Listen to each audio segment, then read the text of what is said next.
नमस्कार। आज का हमारा टॉपिक स्टैटिस्टिक्स के अंतर्गत अपकिरण के माप की रीतियाँ हैं। पिछले वीडियो में मैंने आपको अपकिरण के बारे में बताया था। आज हम अपकिरण की गणना किन विधियों के द्वारा करते हैं उसके बारे में देखेंगे। सबसे पहले हमारा आता है अपकिरण। अपकिरण के माप की मुख्यतः दो विधियां हैं। पहली गणितीय विधि और दूसरी है बिंदु रेखीय रीति। गणितीय विधि के अंतर्गत भी हम इसको दो भागों में बांट सकते हैं, यानी पहली सीमा रीति यानी मेथड ऑफ लिमिट्स और दूसरी है विचलन माध्य रीति यानी मेथड ऑफ एवरेज डेविएशंस। सीमा रीति के अंतर्गत हमारी तीन विधियों के द्वारा अपकिरण की गणना करते हैं। पहला आता है हमारा विस्तार या जिसको हम रेंज कहते हैं। दूसरी है अंतर चतुर्थक विस्तार यानी इंटर क्वार्टाइल रेंज।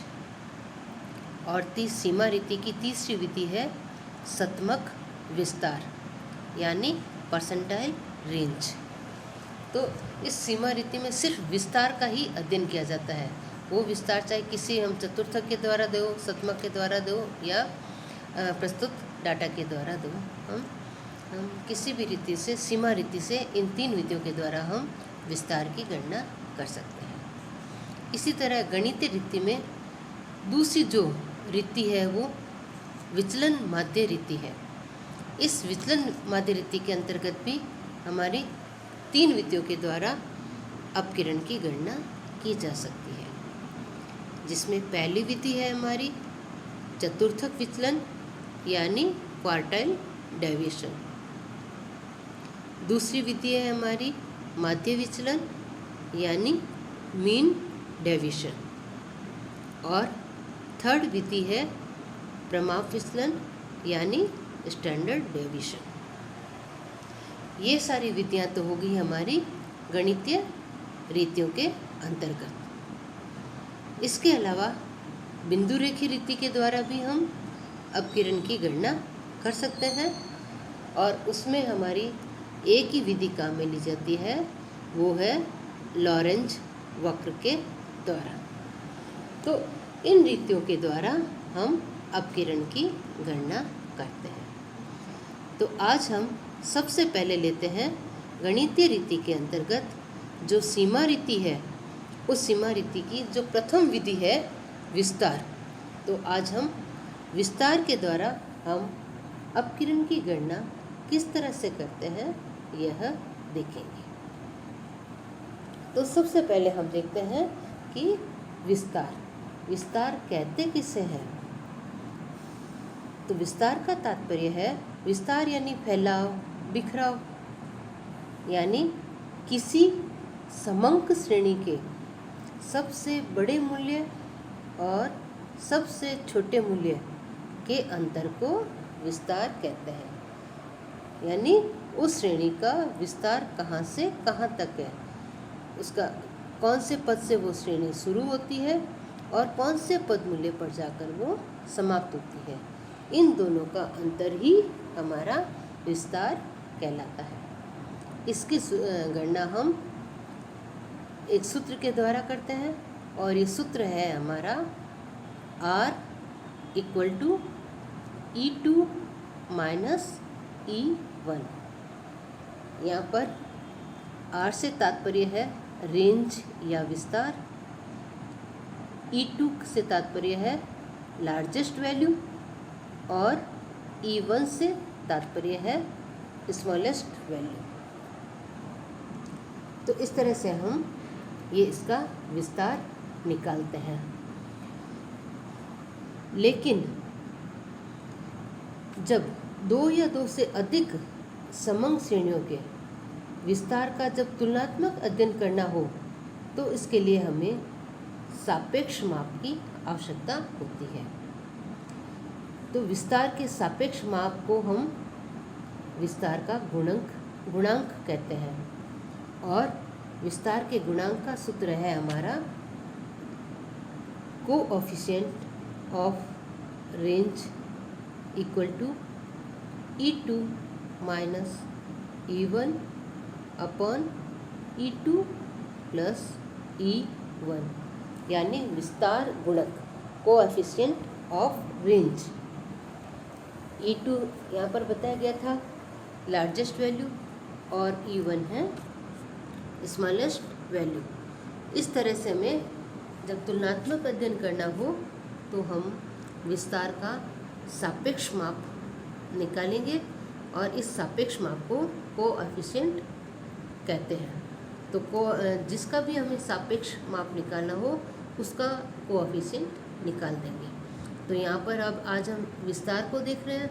तो विस्तार का सापेक्ष माप है हमारा coefficient of range equal to E2 minus E1 upon E2 plus E1। ये हो गया हमारा विस्तार गुणांक का सूत्र। अब हम देखते हैं कि हमारी सांख्यिकी में जो तीन विधियाँ होती है श्रेणियाँ, व्यक्तिगत श्रेणी, खंडित श्रेणी और शततः श्रेणी। तो इन तीनों श्रेणियों में हम विस्तार और उसके गुणांक की गणना किस तरह करेंगे यह देखते हैं। तो सबसे पहले हम लेते हैं व्यक्तिगत श्रेणी। तो व्यक्तिगत श्रेणी के अंतर्गत हमारे जो पदमूल्य दिए हुए होते हैं उनके आधार पर हम विस्तार की गणना करेंगे। तो इसको हम इस प्रस्तुत उदाहरण की सहायता से हल करेंगे। तो जैसे हमें ये व्यक्तिगत श्रेणी का एक उदाहरण दे रखा है कि निम्न समंकों से विस्तार एवं उसका गुणांक ज्ञात कीजिए। इसमें रोल नंबर दे रखा है हमारा 1, 2, 3, 4, 5 और मार्क्स दे रखे हैं। रोल नंबर 1 के मार्क्स हैं 30, 2 के हैं 16, 3 के हैं 46, 4 के हैं 57 और 5 के हैं 66। तो ये हमें इसका दे रखा है, क्वेश्चन दे रखा है व्यक्तिगत श्रेणी का। तो इसमें हम सबसे पहले विस्तार निकालेंगे। तो विस्तार निकालने के लिए हमें ये व्यक्तिगत श्रेणी है तो इसमें मार्क्स होता है वही हमारा x होता है।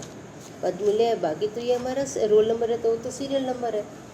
तो विस्तार निकालेंगे तो इस श्रेणी में सबसे बड़ा पदमूल्य कौन सा है 66 और सबसे छोटा पदमूल्य 16। तो रेंज यानी विस्तार हमारा कितना हुआ 66 माइनस 16 यानी 50। तो इसका हमारा उत्तर हुआ 50। अब ये तो है हमारा सिर्फ रेंज निकाली है। अब इसका हमें गुणांक निकालना हो, विस्तार का जो गुणांक निकालना है तो मैंने सूत्र बताया था गुणांक निकालने के लिए E2 minus E1 upon E2 plus E1। तो E2 सबसे बड़े पद मूल्य का मान कितना है 66 माइनस E1 यानी सबसे छोटे पद मूल्य का मान कितना है 16। तो वो आ जाएगा 66 माइनस 16 अपॉन E2 66 और E1 है 16। तो 66 प्लस 16 इस तरह मान रखकर जब हम इसको हल करेंगे तो हमारा आंसर आएगा 0.61। तो यही हमारा कोएफिशिएंट ऑफ रेंज कहलाएगा, यानी विस्तार गुणांक कितना है गुणांक 0.61 तक इसका गुणांक का विस्तार है। ये हुआ हमारा व्यक्तिगत श्रेणी में हम किस तरह विस्तार और उसके गुणांक की गणना करते हैं। अब हम चलते हैं कि खंडित श्रेणी में किस तरह से विस्तार और उसके गुणांक की गणना करेंगे। तो इसके लिए हम इस उदाहरण की सहायता से इसको हल करेंगे। तो खंडित श्रेणी का हमें एक उदाहरण दे रखा है, क्या है, find range and its coefficient from the following data. इसमें दे रखा है हमारा मार्क्स है और नंबर ऑफ स्टूडेंट है।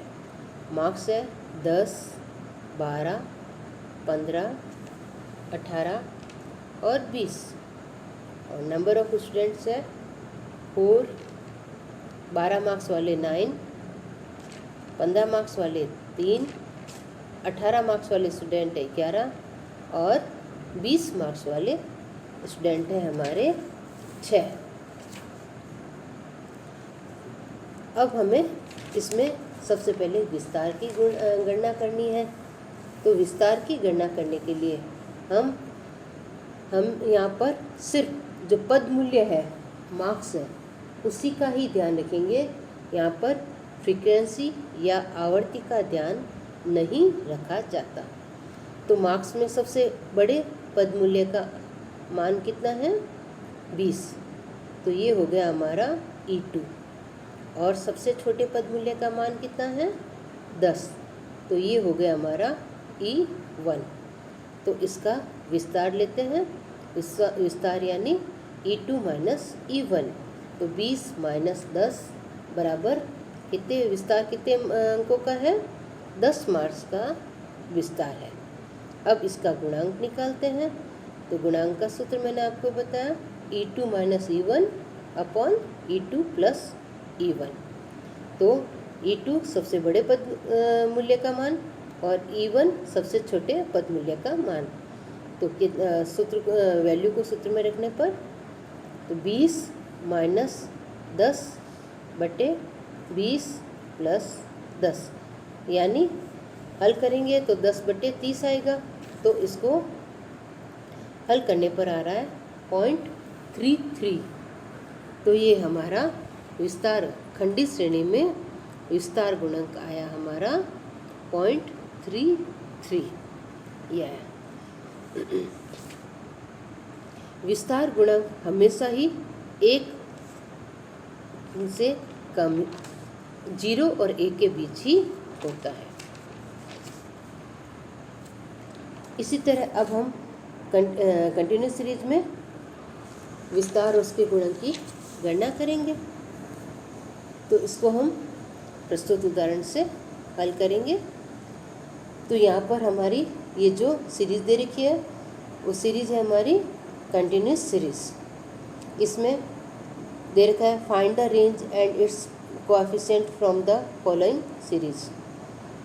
मार्क्स दे रखा है 0 से 20, 20 से 40, 40 से 60, 60 से 80 और 80 से 100।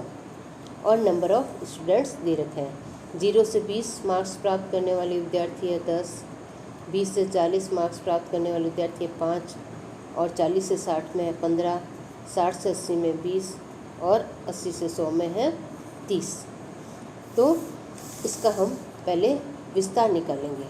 तो ये हमारी जो कंटिन्यूस सीरीज है वो इंक्लूसिव यानी इंक्लूसिव और एक्सक्लूसिव 2 सीरीज मैंने बता रखी है आपको। तो ये हमारी अपवर्जी श्रेणी है, एक्सक्लूसिव सीरीज। तो यहाँ पर हमें कुछ भी चेंज करने की आवश्यकता नहीं है। सबसे इसमें सीधा ही हम देखते हैं, इसमें हमें फ्रीक्वेंसी की आवश्यकता नहीं पड़ती, सिर्फ मार्क्स है वो ही हमारा चर मूल्य होता है। तो इसलिए मार्क्स सबसे अधिक वैल्यू कौन सी है मार्क्स की, 100। तो ये हो गया हमारा E2। और सबसे कम मार्क्स की वैल्यू क्या है, 0। तो ये हो गया हमारा E1। तो ये यदि हम इसका विस्तार निकालते हैं तो विस्तार कितना होगा, 100 माइनस 0 बराबर 100 मार्क का विस्तार है।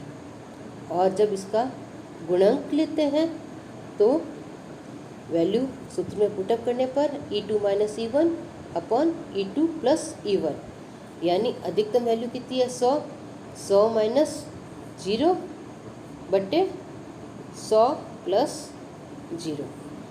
तो 100 में से 0 घटाएंगे 100 ही रहेगा और 100 में 0 ऐड करेंगे तो 100 ही रहेगा। तो 100 में 100 का भाग देंगे तो कितना रहेगा 1। तो ये हमारा 77 श्रेणी में विस्तार का गुणांक है। तो मैंने आपको पहले बताया था कि विस्तार के गुणांक की सीमा 0 से लेकर 1 तक होती है।